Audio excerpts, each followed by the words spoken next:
Okay.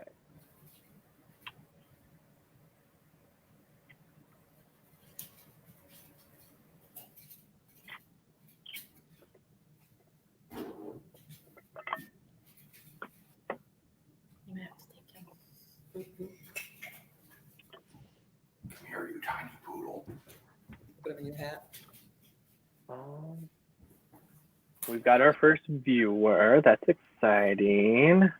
All right, we're going to get started. All right. Hi, folks. Thank you for joining us in the Vermont Wild Kitchen. Usually this time of year, we would be doing cooking seminars like this live. The ramps come up during the springtime, and you can find them under deciduous trees, and they really like that full sunlight in the spring when the leaves aren't out. This is a rear shank, so it came off one of the rear legs. Down here would be the bone that goes to the hoof, and then up here the rest of the leg. This is my favorite part of any fish, is the cheek. It is just tender, sweet, succulent. It's the best bite. I'll take that over a loin, a belly, a tail any day. And there's a shame there's only two of them, and they're so small on a fish. Here's an example. It's this really beautiful brick red mushroom with this really gorgeous gloss and white all along the edge. What we're really trying to do here is just bring you into our kitchens and show you just how easy and just how delicious it can be to not only cook with wild ingredients, but also pair those up with the farm fresh ingredients that can be found throughout Vermont. All right. Hi, folks. Welcome to the Vermont Wild Kitchen. We are so excited to have you here today. My name is Shane Rogers, and I am your host. And I'm very excited for this year being our first episode of the year. We have kind of revamped the Vermont Wild Kitchen. It has its own Facebook page, which you should like, share with your friends, and it also has its own email address where you could sign up for updates. So please, by all means, drop your email in. We'll tell you about upcoming episodes, share recipes with you. And for this episode, as you know, our goal here is to really combine and to show just how easy it is to cook with the wonderful wild ingredients in Vermont and how they pair so wonderfully with Vermont's delicious cultivated ingredients.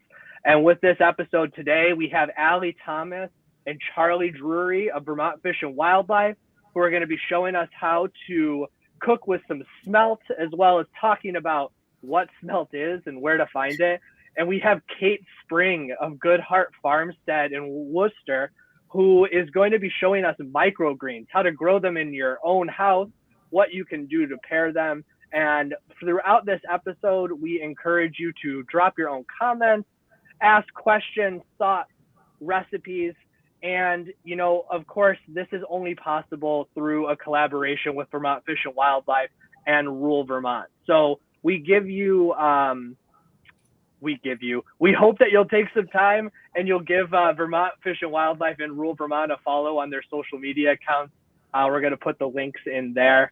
And as I said, we're excited to have Kate Spring, who is her own force on social media too.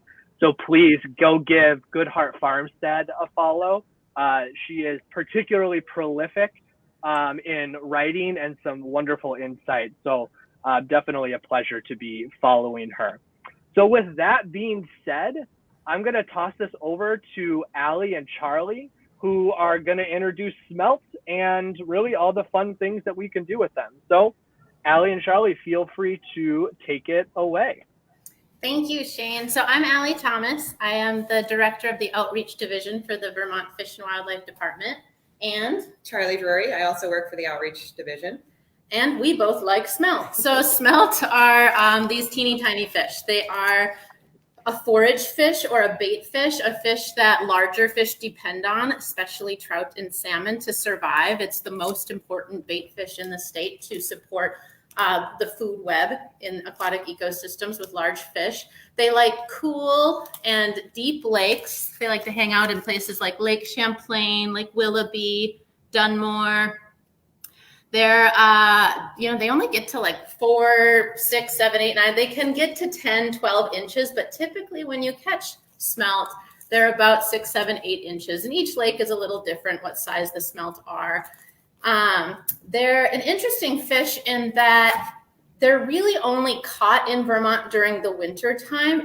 You could catch them at other times of year, but really on any effective level to catch enough smelt to eat, because they are delicious, and we're going to show you that in a minute here. It's something that you do through the ice.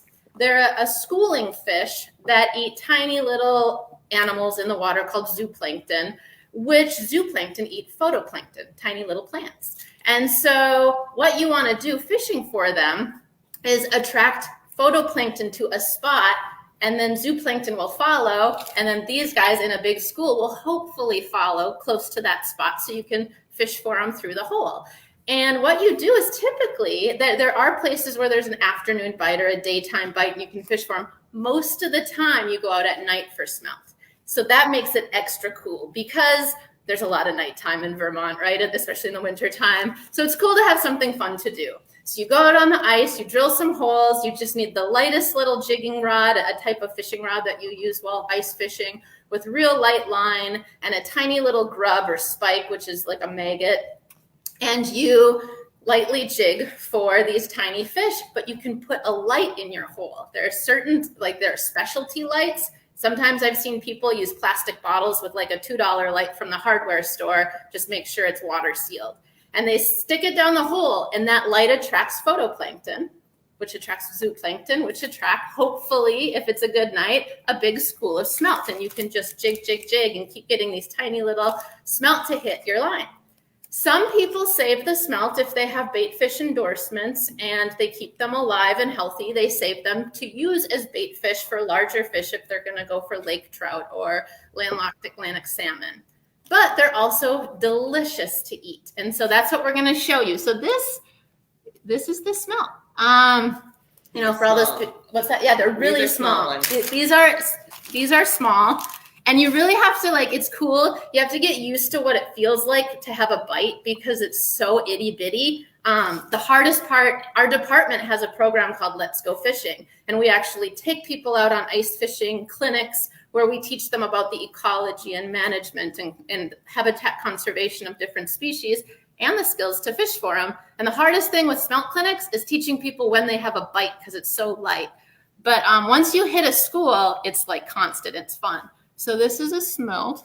You can see. You can really see them down the hole too if you're using a light while you're fishing at night. They kind of congregate underneath the hole, and it's really neat to watch them. You watch them get your hook, and you pick them up, and then you put them in a bucket, and they come off the line themselves. It's really a fun thing. Yeah, you don't always have to change your bait because they don't even get that. Sometimes it starts happening so fast that you just take them off and put them in your bucket and go back in. And sometimes I get flustered and I put them back in the fishing hole. And then I'm like, I need to calm down. So what I'm going to show is how to actually, one thing people do sometimes when they smelt fish is that you cut the head off and you make a line from the vent forward. And I'm going to do this for you on camera in a second here. And you take the guts out that you don't want to eat. And you can just take it, put it in warm oil, and take it out with the tongs and eat it, bones and all, like that. Small ones like this for sure. Yeah, not a big one, but a small one. So that's going, the oil's going. And as far as the oil goes,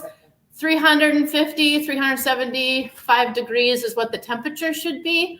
I've never, ever used a thermometer. I just throw water in it or eyeball it. But technically, 350 to 375. So Charlie's going to tilt. Admittedly, these little guys can be a little tricky to do this, but can you see me, Shane? Yeah, we can see you. That's okay. About the average size fish that I catch when I go out. So this is really informative for me. There's a little finesse to cutting these guys, but it's funny because it's so easy, but they're little, so you gotta be careful. So on the back of their head, they have a hard bone right here on their head. It ends. You can feel with your fingers, you feel where the hard bone ends. Right behind that, you're gonna cut a slit. This is just a regular fillet knife. I use this for panfish rods, an 8-inch fillet knife. This is big for what I'm doing. So you cut behind their head, and you feel once you get through the vertebrae, it gets easy real fast, just like that. Then I'm gonna flip it over and you go through the vent. And this is where you have to be careful because if you go too hard or fast, it rips it because it's so itty bitty. But if you gently serrate it real slowly, and it really like takes one to practice and then you're good. It's a pretty quick learning curve with these guys. Just real gently and patiently serrate up the fish. And I'm shaking because it's freezing in this kitchen. And then it's okay to be nervous on the Vermont Wild Kitchen. I promise it's not nerves. So then I have a slit from the vent up and I have the head mostly detached. I take my finger and I put it through and I take the head off with the guts. So very that's easy, it seems. Super easy. And so what you're seeing in here along the vertebrae are their kidneys, and you just kind of scrape it with your thumb to get that bile out of there. And then you have a delicious little fillet. So I just put it in a little bowl of water to clean it. You never want to like soak fish in water right after you fillet them. It kind of, it ruins the integrity of the meat. So you can clean it off, but you don't want to like hang out in water. I'm going to dry it just a smidge, and then I'm going to put it into some hot oil, and I'll take it out and show you what it looks like. But then as I'm doing this, Charlie is going to take over because she does something even cooler with Smelt. So Charlie. We do have a comment from Nick who says in Michigan, we dip for Smelt with 5-gallon buckets when they're running in the rivers, and you can't even imagine catching them one at a time. So yes, I think that's probably the fun of it, is then now you get to find a whole new way to catch Smelt that you find so abundant. It's really common in other states. So Smelt spawn in the spring, which means they go and they lay eggs in the spring, and they do that by running the rivers. They go upstream rivers from large bodies of water, like big trout and other fish do sometimes. So in a lot of states, it's legal to catch them by nets and keep them by the buckets in the spring when they're spawning. That's not the case in Vermont. Do not do that here. In Vermont, it is not legal in Vermont. In Vermont, you have to use a line and a hook. You can have 2 hooks per 1 line, 2 lines per person. but that is it. There are no, in regards to regulations of Smelt, you can keep as many as you want, but there is always the rule, don't keep anything unless you're going to responsibly take care of it. So if you're going to eat it or you're going to keep it alive and you have your bait fish endorsement, fine. Otherwise, throw them back. So I'm going to put it in the oil while Charlie shows you one more method of cooking. So Allie's method is really good for when you're on the ice. You don't need any extra breading or anything like that. But if you're home and you've harvested some and you're bringing them home to eat or freeze for later, a good recipe is just some flour. And I'm just going to eyeball some measurements here, guys. But it's just basically a little bit of flour dredge and some panko breadcrumbs. And this is a real versatile recipe because you can add any seasoning you want. So you can do Old Bay spice or some lemon pepper, anything you want as far as seasoning to your style. Add some spice to it. And basically you're just going to dredge them in this mix. And again, the good thing with this recipe, besides being versatile for seasoning, is you can eat these right away after you bread them, or you can put them on a sheet tray and freeze them, and then put them in a safe container for the freezer and eat them another time. So it's a great recipe for now or later. That's amazing. I swear, trying to find Old Bay in the grocery store in Vermont is like searching for the Holy Grail sometimes. So I'm very excited that you mentioned it because it is one of my favorite seasonings that not only goes well with fish, but goes well with poultry or birdseed. There's the container. Yeah. Everything. Yeah. So the fish Allie we're working with were much smaller Smelt. These are some larger size Smelt, and this is what people probably catch mostly out there is this size. The bones are a little crunchier in a Smelt this big, where the size that Allie's working with, those bones you don't even notice are there when you eat that. Where these you might get a little crunch, but they're easily removed anyways once you cook it. And or try it anyways. You might find it's not that bad. So when you are dredging them, just put it in the cavity and on the outside. You're just going to toss them around in the flour. Again, like this, just make sure you get it inside and out and then shake it off all the excess. And like I said, from here, you can just put these on a cookie sheet and freeze them and then bag them up after, and or from here, you just drop them into a fryer. That's amazing. And it helps for if you only catch a few, if you don't run into your school, or if you're not feeling like pulling them out, you're always going to have enough in the freezer for the long run. So That's right. for folks who maybe haven't fished on ice that often, don't really even know where to look when they go out, aside from just digging a random hole, what would be your all suggestion for people who are reading, say, a depth chart for the first time and looking for a place to go out to find smelt? In general, I've usually caught them in about 15, 20 feet. They're schooled fish. What you're doing is you're trying to get them to come from the depths and come up to your light where your feeding is happening.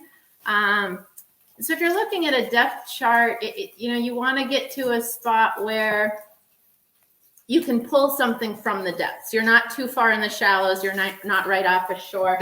They're a deep cold water fish, so they're down there. You have to get them to come up to you. And sometimes you are, like Ali said, jigging them 20 feet under the ice, and then sometimes you do have to go lower. So it's really, dependent on that day, I think. I don't think I've ever gone out and it's the same every time. So you want to work it. What I usually do is drop my line all the way to the bottom, and I come up about 15 feet off the bottom, and then I just keep working my way up until I find a school. And then you'll feel a little, like Ali said, it's very gentle bite. You almost want to put your line over your pinky so that you feel that little tug on it. Otherwise, you really don't feel it on like a, calloused finger. So this is the fried smelt, and it smells amazing in here, by the way. And Charlie, tell me what this fresh smelt smells like for viewers at home. Watermelon. Smells like watermelon. Trout. They're like sweet, amazing gifts from the water. Yep. They smell like watermelon. That's amazing. And this is like fried watermelon. And we'll do a taste test later. Yeah, I just love this because it seems like it's an easy process, something you could also do with your kids, and will go infinitely well with any of the seasonal vegetables that are out or in your cellar at this point. There's one of the bigger ones fried. Yeah, they kind of split open when they're ready. Nice and a lot delicious. of people will actually bring a little propane heater onto the ice, and they'll just fry up some smelt right on the ice as they're fishing, because as we all know, everything tastes better outside when it's cold, but these are actually amazing always. And so it's extra amazing outside when it's cold and they're warm and fresh. So they're fun to do it right on the spot. Also, that is amazing. Smelt tails are really delicious too. They're little crispy chips, delicious. The whole thing is so good. See, and that's why we do the Vermont Wild Kitchen. For those who never even knew that the rainbow smelt were not only abundant in Vermont, but just as delicious. And you all are going to fry up the rest of these fish while we talk with Kate about some microgreens. And we're going to come back at the end and kind of see how things are going with a special taste tester, I think, the person who might be behind the camera in Vermont Fish and Wildlife land. But we'll see if they can cajole him out. So thanks, Ali and Charlie. That was really wonderful, super informative. I know I haven't gone smelt fishing, but I'm already imagining where I can go start jigging for those amazing fish. And Kate, we are so excited to have you on. Oh, let's see if I can make Kate larger. There we go. So I have personally had the pleasure of working with Kate through New Leaders Council last year. And through a lots of different places in the food system. And I'm so excited to have you on. Like I said, Kate is the owner and the farmer and the social media extraordinaire behind Good Heart Farmstead in Worcester. I'm dropping all her info in there again. So Kate, welcome. We're so excited to have you. What are you doing with us today?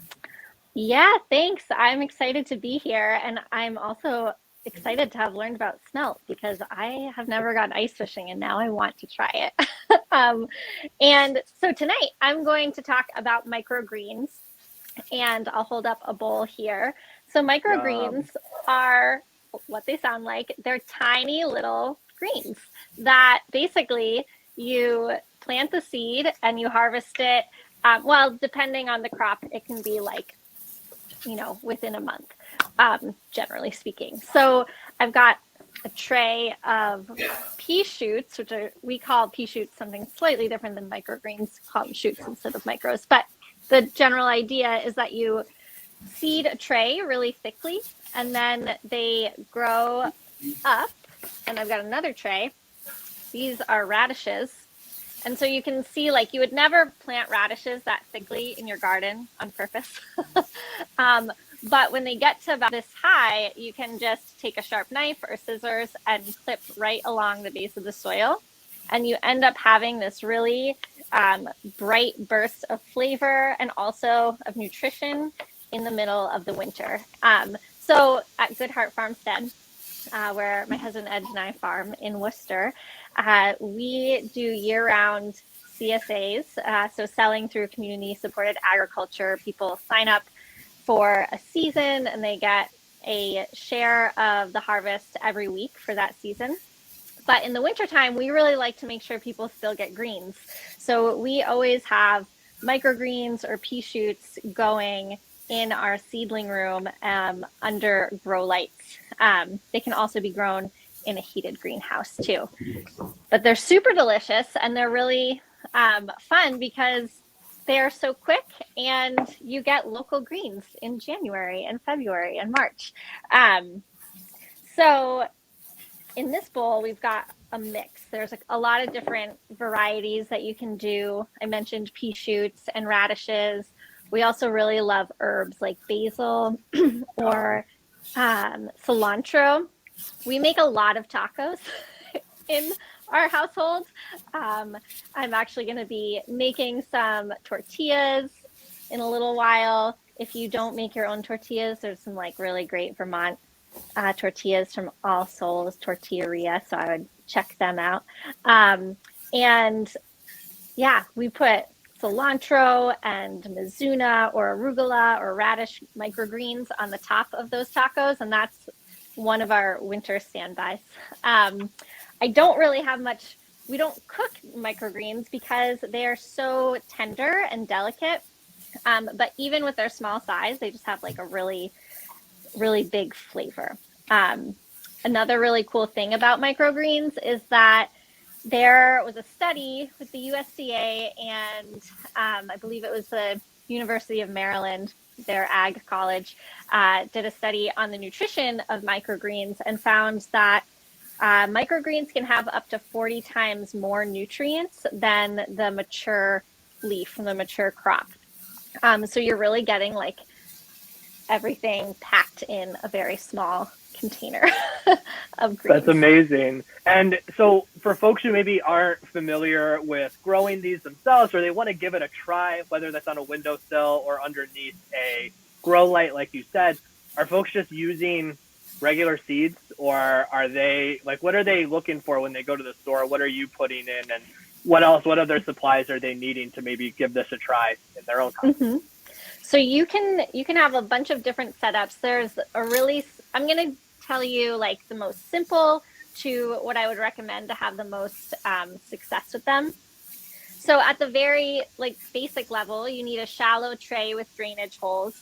So you might use we have some specific trays that are really shallow, but you might have what's called a 10 by 20 tray that you can find in your like pretty much any garden or farm supply store. And as long as you have drainage holes so that the soil doesn't get too bogged down, you're good to go. But if you don't have a tray, you can reuse a clamshell salad container from the store and just like poke some holes in there. And then what you should do after that is put about an inch of soil, potting soil, and I recommend Fort V from Vermont Compost, which I believe is sold almost everywhere in Vermont.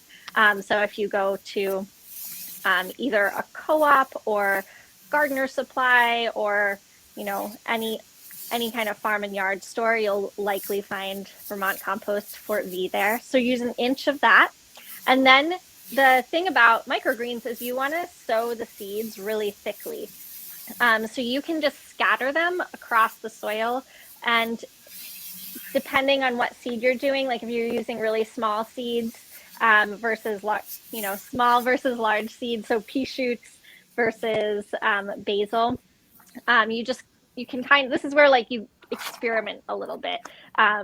You can have some fun figuring out what the right density is for you, but it's a little hard to show on this live at the moment.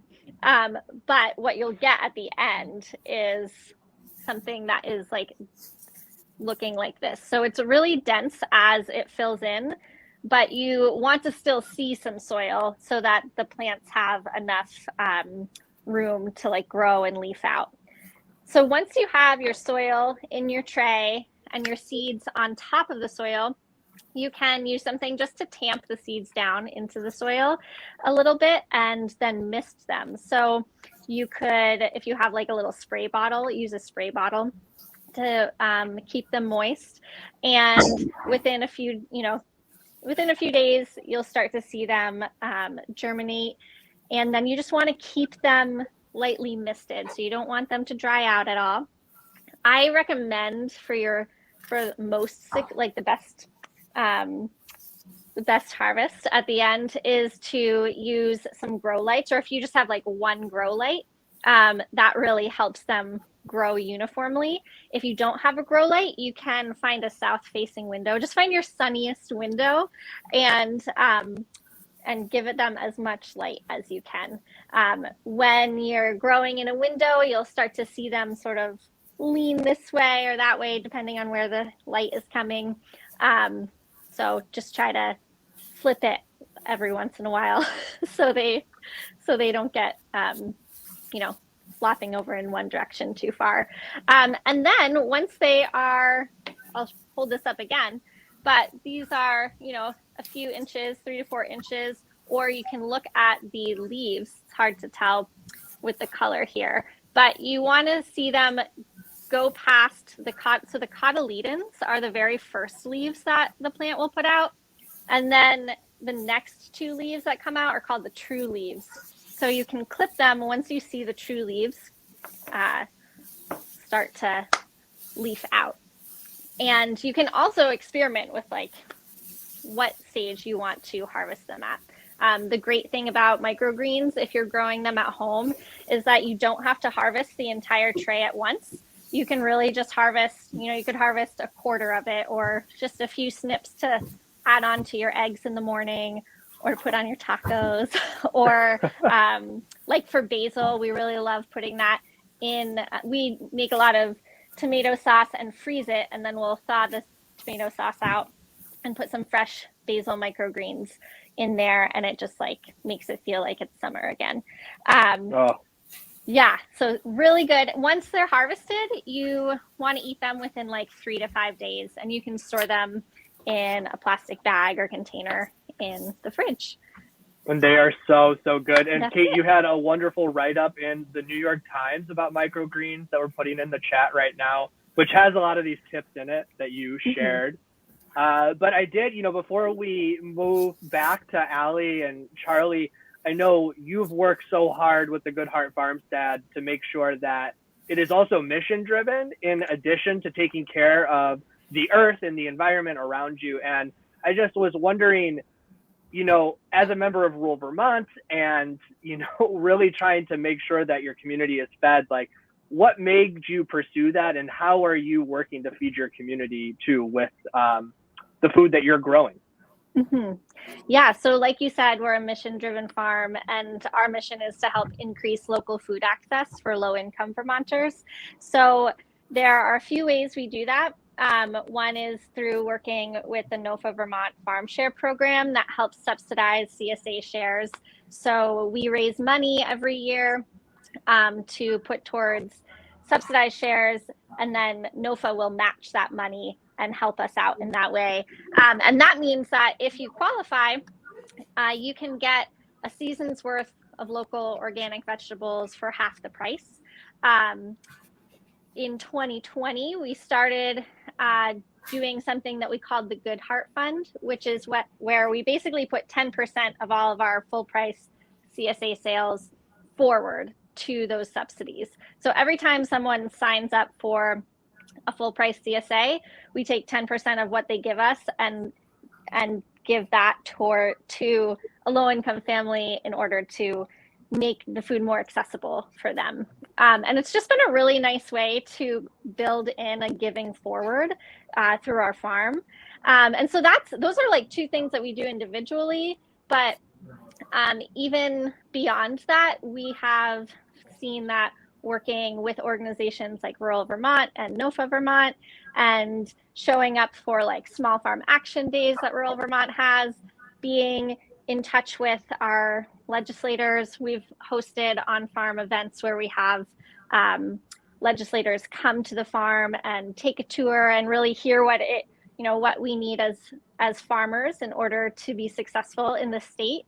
And we've seen how legislation can really positively affect our farm and therefore our customers. So one example is getting more funding for subsidized shares that goes statewide, or you can see it also in like the Vermont feed and farm to school, having policy that supports farmers being able to sell to schools, for example, means all Vermont kids are getting access to local food, which is awesome.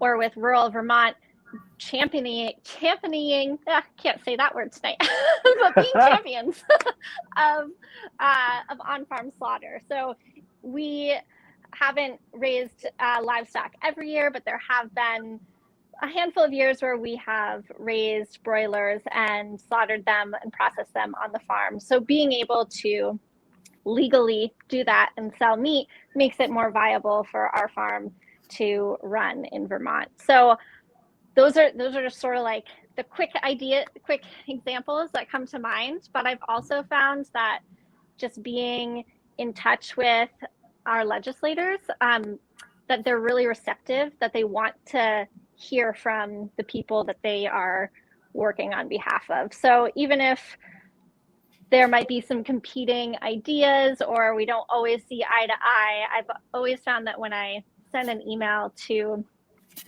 one of my representatives or have them actually come to the farm, they want to hear from people, and so I think it's just a great thing to be involved, and you don't have to be out there every single day of the year. That's what like people like at Rural Vermont are doing, like working on behalf of farmers as well.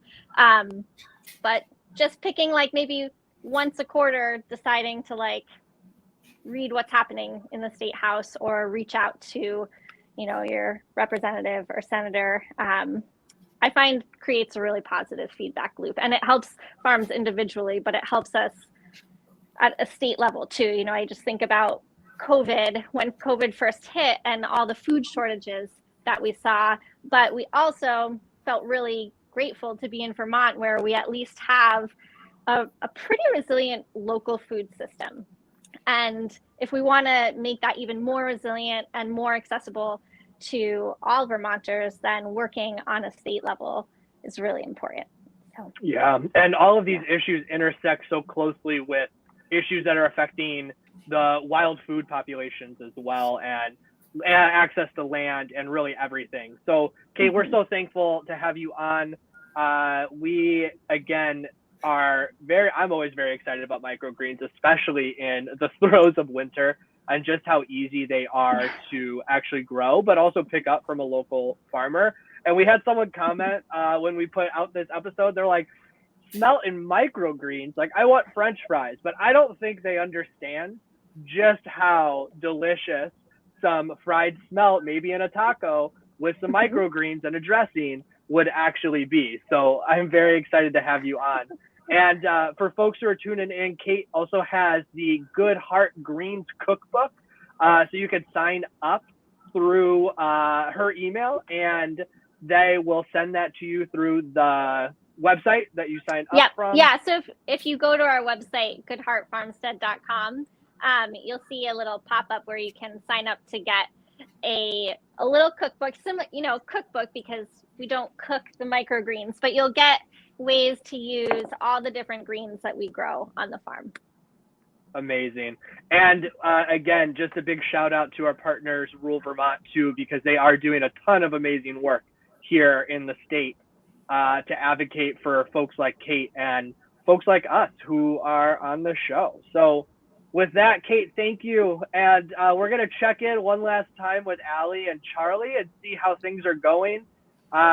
So Allie and Charlie, oh, I did it again. I got to knock the cobwebs out of my Vermont Wild Kitchen hosting duties here. Let's see those fried smelts. Hopefully you can see them. So these are the fried smelt with all the food groups, melted butter and lemons. And the only thing that would truly make this better are Kate's microgreens, because that would be delicious.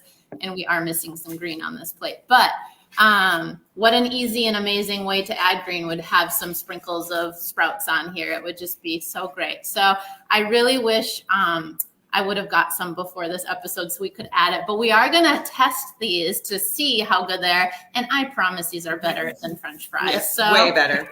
And one thing I did want to say is, like eating fish like this and eating any fish from wild waters of Vermont, that's a really special gift. And I think it's something that, our department wants to celebrate in the most genuine, thoughtful, and sustainable way. And so we actually do have a Let's Go Fishing program that, as I mentioned before, focuses on habitat conservation and fisheries management, because none of these fish would be possible, right, without decent management and beautiful habitat. So we actually have the Let's Go Fishing coordinator, Corey Hart, here tonight to be the taste tester, because this is a dude who will be out in negative degrees teaching people how to fish for every type of fish you can imagine on any type of weather event year round. So if anyone gets to choose if this is good or not, it is Corey. So Corey's going to come on, and the only rule is, Corey, you have to dunk it in the butter, because butter, it's melted. It's hard to see. Okay. As if Corey has any problem with that. Oh, wait, hold on. This is Corey.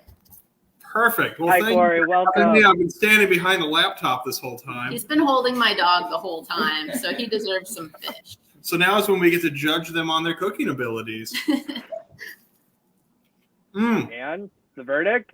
That's good. So I'm going to keep eating because it appears that they just made me a dinner of smelt. For anybody that's interested on joining on a program to learn about either smelt fishing or introduction to fishing, for just targeting any old species under the ice, we have a list of programs up on our website at vtfishandwildlife.com. If you wait and check tomorrow, there will be more programs added. Most of the programs that are on there right now are full, so I'll just warn you right away. So if you wait and check tomorrow afternoon, there'll be a bunch more added that you'll be able to register on. Amazing. And just a quick plug too, it is Free Fishing Day on January 29th, which means that you can go out without a license and you can fish for smelt, you can fish for perch, you can fish really for anything at this point, within reason of the guidelines, but they did condense the guidelines. So Kate, if you are trying to get out on the ice, let me know, because we can possibly make that happen if you want to try to go ice fishing. I can't promise that I'm any good, though, at tracking this down, so it'll be an adventure. Well, that would be fun. And just a plug for fishing that I just thought of. When my son was born, my in-laws bought him a lifetime fishing and hunting license. And it was such a deal. Like, if you've got kids that may or may not want to fish or hunt, you should just get a lifetime license, because it's a really good deal. Growing up Absolutely. Growing up in Vermont, most kids will fish, so it's a great gift. Wonderful. Well, folks, that wraps up our first Vermont Wild Kitchen episode of the year. Like I said, we are on a new platform with a new page. I encourage everybody to sign up for email updates from Vermont Wild Kitchen. And please, please go check out Good Heart Farmstead on Facebook and Instagram and sign up for email updates. Sign up for updates from Vermont Fish and Wildlife and Rural Vermont. And we are going to be coming back to you all next month, the third Thursday, which is February 17th at 5 p.m. I'm not sure what we're going to be cooking, but if you all have any ideas or you just want to talk wild food and cultivated food, you can always email info@vtwildkitchen.org. And with that, a big thank you again to Vermont Fish and Wildlife and rural Vermont for making this happen. And I am going to wish everybody a lovely and hopefully warm evening. So thanks again, everyone. Happy fishing. Bye.